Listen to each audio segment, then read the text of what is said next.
Hello. ഇന്ന് ഞാൻ ഒരു വിങ് ഐലൈനറിന്റെ ഒരു ടിപ്പ് കാണിക്കാനാണ് വിചാരിച്ചിരിക്കുന്നത്. അപ്പോൾ ഞാൻ ഓൾറെഡി ഒരെണ്ണം ഞാൻ ചെയ്തിട്ടുണ്ട്. അപ്പോൾ അത് എങ്ങനെയാണ് ചെയ്തതെന്ന് ഞാൻ കാണിച്ചു തരാം. അത് ഈസി മെത്തേഡ്, അതായത് ബിഗിനേഴ്സിന് കൂടി നമുക്കത് ചെയ്യാൻ പറ്റും. അപ്പോൾ ഞാനിവിടെ എടുത്തേക്കുന്ന ഈ രണ്ട് തരത്തിലെ ആംഗുലർ ബ്രഷ്, ഇത് നിങ്ങൾ കണ്ടിട്ടുണ്ടാവുമല്ലോ. ഒരു സൈഡ് കനം കുറവും ഒരു സൈഡ് സ്ലാൻഡ് ചെയ്തിട്ട് വരുന്നത്. ഇത് മാതിരിയുള്ള വലിയ ബ്രഷ് വെച്ചിട്ട് നമുക്ക് ചെയ്യാം. അതല്ല കുഞ്ഞാണെന്നുണ്ടെങ്കിൽ ഇത് മതി. ഇത് കുറച്ച് കുഞ്ഞാണ്, അതും ഇതുമാതിരി ഒരു സ്ലാൻഡിങ് ആണ്. അപ്പം ശരിക്കും പറഞ്ഞാൽ ചില ആൾക്കാരുടെ കണ്ണ് വന്നിട്ട് കുറച്ചൊരു ലൈൻ, ഇപ്പൊ ദേ ഈ ഒരു ലൈൻ എന്നുള്ളത് ഒരു ക്രീസ് ഏരിയ കുറവ് പോലെ നമുക്ക് ഫീൽ ചെയ്യും. അപ്പൊ അവർക്ക് ഫുൾ ആൻഡ് ഫുള്ള് നമ്മൾ കണ്ണ് ഭയങ്കരമായിട്ട് എഴുതുവാണെന്നുണ്ടെങ്കിൽ അവരുടെ കണ്ണ് ഇനി ചെറുതായിട്ടേ പോകുള്ളൂ. അപ്പൊ അങ്ങനെയുള്ളവർക്ക് എപ്പോഴും എൻഡ് മാത്രമായിട്ട് നമ്മളൊരു വിങ് കൊടുക്കാമെങ്കിൽ പെട്ടെന്ന് കണ്ണ് കുറച്ച് വലുതായതുപോലെ നമുക്ക് ഫീൽ ആകും. ഇപ്പൊ തന്നെ ഈ കണ്ണും തമ്മിലുള്ള വ്യത്യാസം അറിയുന്നുണ്ടല്ലോ. ഇത് കുറച്ച് ഷോർട്ട് ആൻഡ് റൗണ്ട് ആയിട്ട് തോന്നുന്നു, ഇത് കുറച്ചുകൂടെ എലോഗേറ്റഡ് ആയിട്ട് കുറച്ചുകൂടെ നീളത്തിൽ നമുക്ക് തോന്നുന്നുണ്ട് അല്ലെ. അപ്പൊ അതെങ്ങനെ ചെയ്യുന്നത് എന്നുള്ളതാണ് ഞാനിപ്പോ കാണിക്കാൻ പോകുന്നത്. അപ്പൊ ഇതിന് നമ്മൾ എടുക്കേണ്ട എന്താണെന്ന് വെച്ചാൽ ജെൽ ഐലൈനർ ആയിരിക്കണം. അതായത് ഇങ്ങനെ പോട്ടിൽ കിട്ടുമല്ലോ. ഇത് സ്വിസ് ബ്യൂട്ടി എന്ന് പറഞ്ഞ കമ്പനിയുടെയാണ്.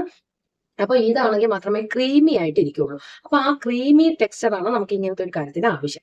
ഇത് ഞാൻ വന്നിട്ട് വലിയ സെക്ഷൻ, അതായത് സ്ലാൻഡിങ്ങിലെ ചെറിയ സെക്ഷൻ അകത്തേക്കും വലിയ സെക്ഷൻ മേളിലേക്കും വരുന്ന മാതിരിയാണ് ഞാനിപ്പോ ഇവിടെ മാപ്പ് ചെയ്യാൻ പോകുന്നത്. ഞാൻ അത് എങ്ങനെയാണെന്ന് വെച്ചാൽ ഇതിൽ നമ്മൾ ഒന്ന് ഡിപ്പ് ചെയ്യുന്നു. അപ്പൊ ഓൾറെഡി ഇതിൻ്റെ അകത്ത് അതിന്റെ പെയിന്റ് മാതിരി അല്ലെങ്കിൽ അതിന്റെ ആ ജെൽ ലൈനർ ഇതിൽ വന്നിട്ടുണ്ടാകും. എന്നിട്ട് അത് വന്നിട്ട് എൻഡ് കോർണറിൽ വന്നിട്ട് ഞാനിവിടെ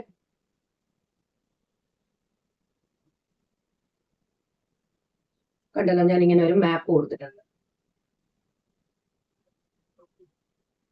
അത് ഞാൻ കുറച്ചുകൂടെ പുറത്തേക്ക് നീട്ടി. വീണ്ടും അത് ഞാൻ കുറച്ച് മേളിലേക്ക് പുറത്തേക്ക് ഞാൻ നീട്ടിയിട്ടുണ്ട്.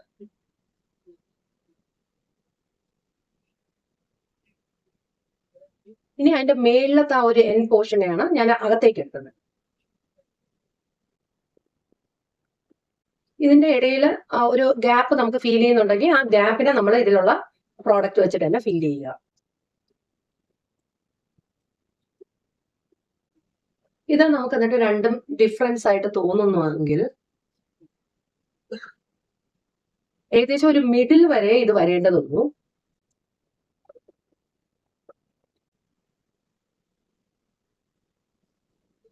ഇത് രണ്ടും രണ്ടായിട്ട് നമുക്ക് ഫീൽ ചെയ്യുകയാണെങ്കിൽ അതിനെ കറക്ഷൻ ചെയ്യാൻ എന്താ ചെയ്യേണ്ട, കൺസീലർ എടുക്കുക. കൺസീലർ വന്നിട്ട് ഇതുമാതിരി ഒരു ബോണ്ടിൽ എടുക്കുന്നു. ഏതെല്ലാം ഭാഗത്ത് നമുക്ക് ഒന്ന് ക്ലിയർ ചെയ്യാനുണ്ടോ അവിടെ നമുക്ക് ഇതിൽ കൺസീലർ വെച്ച് ക്ലിയർ.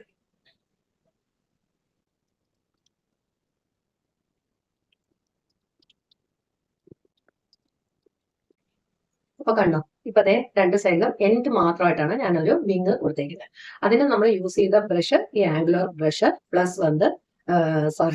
Plus gel liner. പിന്നെ എന്തെങ്കിലും കറക്ഷൻ എപ്പം നമ്മളിപ്പോ ഒരാൾ തന്നെയാണ് ചെയ്യുന്നെങ്കിലും രണ്ട് കണ്ണിലും കുറച്ച് ഡിഫറൻസ് വരാം. അപ്പൊ അത് മാറാനായിട്ടാണ് നമ്മൾ കൺസീലർ വെച്ചിട്ട് വേണം അതിനെ ഒന്ന് കറക്റ്റ് ചെയ്യേണ്ടത്. അപ്പൊ ഇങ്ങനെ ചെയ്യുമ്പോൾ അതിന് നമുക്ക് ഇങ്ങനത്തെ വോൺസും യൂസ് ചെയ്യാം. അതല്ല എന്നുണ്ടെങ്കിൽ കൺസീലറിന് യൂസ് ചെയ്യേണ്ട ബ്രഷ് വെച്ചിട്ട് നമുക്ക് ചെയ്യാം. അപ്പൊ ഇത് ഈസി അല്ലേ. അപ്പൊ കണ്ണ് ചെറുതായിട്ടുള്ളവർക്ക് കഴിയുന്നതും ഫുൾ ആൻഡ് ഫുൾ ഇവിടുന്ന് ഇവിടം വരെ കവർ ചെയ്യുന്ന മാതിരി ഐലൈനർ യൂസ് ചെയ്യരുത്. അവർക്ക് എപ്പോഴും എന്റെ വിങ് മാത്രമാണ് കുറച്ച് നമ്മളൊന്ന് വലിച്ച് നീട്ടി കൊടുക്കേണ്ട. അപ്പൊ കണ്ണ് വന്ന് കുറച്ചുകൂടെ നല്ല എനർജറ്റിക് ആയിട്ട് തോന്നും. പിന്നെ പ്ലസ് വന്ന് നമുക്ക് വേണമെങ്കിൽ മസ്കാര യൂസ് ചെയ്യാം. കണ്ണിന്റെ അകത്ത് എഴുതണമെങ്കിൽ എഴുതാം, ഇല്ലെങ്കിൽ ഈ കോർണറിൽ മാത്രം ഇതേമാതിരി ഒരു ചെറിയ കുഞ്ഞായിട്ടുള്ള ഒരു വി നമുക്ക് ഇവിടെയും കൊടുക്കാം, രണ്ട് കോർണേഴ്സിൽ. അപ്പൊ കണ്ണ് കുറച്ചുകൂടെ നല്ല വലുതായിട്ട് നമുക്ക് ഫീൽ ചെയ്യും. അപ്പൊ ഈ ഒരു ടിപ്പ് നിങ്ങൾക്കൊക്കെ ഇഷ്ടപ്പെട്ടു എന്ന് വിശ്വസിക്കുന്നു.